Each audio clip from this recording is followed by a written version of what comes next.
allez bien. Aujourd'hui, je vais vous présenter ma routine teint pour l'automne. Donc je ne vais pas vous présenter les produits directement en faisant mon maquillage, mais je vais simplement vous les présenter, vous expliquer comment je les utilise et ce que j'en pense. Donc j'ai fait une petite aparté en fait car j'ai investi dans un premier jet d'éclairage, donc je ne sais pas ce que ça va donner au niveau du montage et au niveau du rendu de la vidéo. Donc là j'ai installé une lumière, donc je ne sais pas ce que ça va rendre. D'après mon retour écran ça a l'air pas mal du tout, donc n'hésitez pas à me dire en commentaire ce que vous en pensez, si vous appréciez mieux, parce qu'avant je faisais un réglage lumière sur YouTube, mais ça baissait vraiment la qualité de ma vidéo, ça changeait complètement les couleurs, donc j'espère que ça vous plaira. C'est pas évident pour moi parce que en fait c'est un spot de LED que je me prends dans les yeux, donc ça va, là je l'ai mis à ce niveau là, donc ça va à peu près puisque je regarde ici, mais bon, j'espère que en tout cas vous verrez un changement. Donc je vais commencer tout de suite par rapport à ma routine teint. Alors j'ai testé depuis 3 semaines un produit que j'ai eu en échantillon chez Sephora. Donc c'est le Génifix Yeux de chez Lancôme. Donc j'avais un petit échantillon comme ceci. Donc là je l'ai terminé. Ça a fait plus de 2 semaines que je l'ai utilisé. La vendeuse m'avait conseillé de l'appliquer matin et soir. Et j'ai été vraiment très déçue puisque je n'ai trouvé aucune, mais vraiment aucune amélioration par rapport à ce produit. C'est un produit qui coûte entre 30 et 50 euros, je crois, je ne sais plus exactement, j'essaierai de vous trouver le nom ici, le prix ici, pardon. Et honnêtement, il aurait été efficace, même si ça aurait coûté un bras, je l'aurais acheté, puisque moi, par rapport à ma peau et à mon teint, mes cernes, c'est vraiment mon plus gros souci. Donc je voulais vraiment une crème qui les atténue, qui les nourrisse, et ben ça c'est un flop total, donc ça, je n'achèterai pas le produit, donc c'est dommage. Donc n'hésitez pas à me dire en commentaire si vous avez vraiment une crème qui vous convient et que vous aimez beaucoup par rapport à vos cernes. J'aimerais vraiment beaucoup tester d'autres crèmes parce que je n'arrive pas à trouver quelque chose qui me convient. Ensuite, par rapport à l'hydratation de ma peau, le matin, je jongle entre 3 produits. Donc le premier produit c'est la crème bienfaisante de chez Garnier, donc celle qui est pour peau terne et fatiguée, donc c'est une gelée hydratante.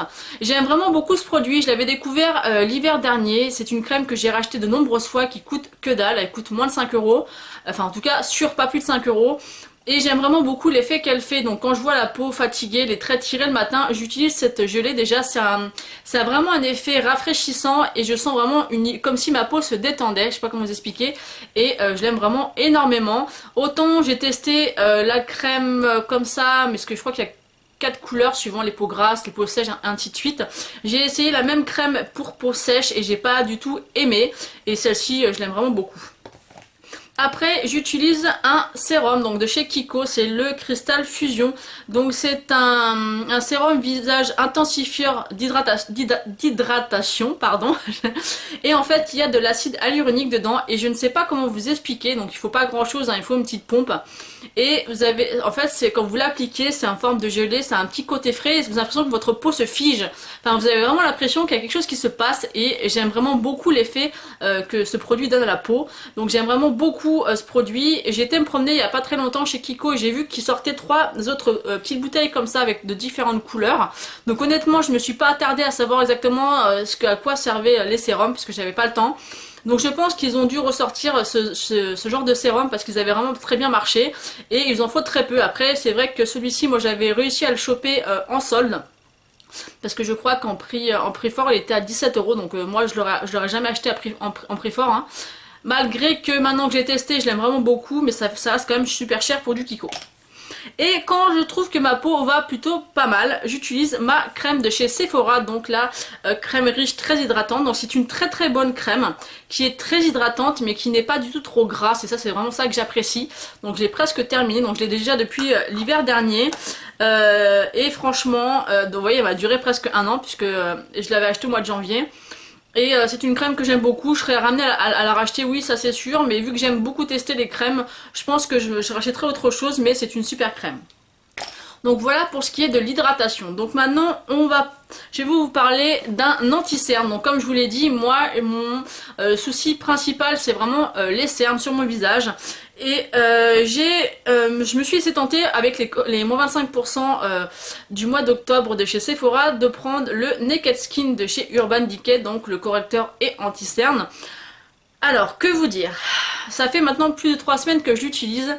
Par rapport à la couvrance, là c'est celui que je porte aujourd'hui, il est pas mal, on peut pas dire le contraire. Par contre, il file énormément dans les plis. C'est vraiment très très moche. C'est-à-dire que quand je... De loin, enfin de cette distance-là, ça ne doit pas mettre de près. Quand j'ouvre bien les yeux, on voit tous les plis, c'est vraiment pas beau du tout. Sachant que avant j'utilisais celui de chez Maybelline, donc le effaceur yeux, que j'ai de plus en plus de mal à trouver vers chez moi. Il est vraiment très bien, même si je trouve qu'il s'use assez vite au niveau de la couvrance et au niveau du résultat de la journée. Il ne bouge absolument pas, il ne file pas dans les plis. Il est même peut-être légèrement plus couvrant que celui-ci, donc je suis un peu dégoûtée parce que celui de chez Maybelline, je le paye 12 € maximum. Celui-là il coûte 20 € je crois. Donc je voulais vraiment mettre le prix, si il fallait, dans un anti-cerne pour avoir vraiment le résultat que je voulais. Donc j'ai longtemps hésité entre celui-ci ou celui de chez MAC. Donc je pense que celui-ci pour l'instant, mon avis est que je ne le rachèterai pas. Je pense tester celui de chez MAC puisque ils sont à peu près au même prix. Donc je verrai. En tout cas pour l'instant celui-ci je dis pas qu'il est mauvais, mais pour le prix et pour la marque Urban Decay je m'attendais vraiment à mieux tout simplement. Ensuite j'utilise la CC crème de chez Bourjois, puisque actuellement pour ma peau il n'est pas nécessaire que j'ai une couvrance absolue, donc je prends la CC crème, donc 1, 2, 3 Perfect. Cette CC crème est juste magique, elle a un effet anti-fatigue, anti-rougeur et anti-tache, et c'est vrai, c'est un teint lumineux et vraiment la peau lissée avec ce produit, j'aime énormément. C'est une CC crème qui dure assez longtemps, elle a vraiment un effet couvrant très satisfaisant et j'aime beaucoup. Donc moi je l'applique avec le buffing brush de chez Real Techniques et je trouve que ça suffit largement. Ensuite, j'utilise ma poudre Stémat de chez Rimmel, donc en teinte transparent.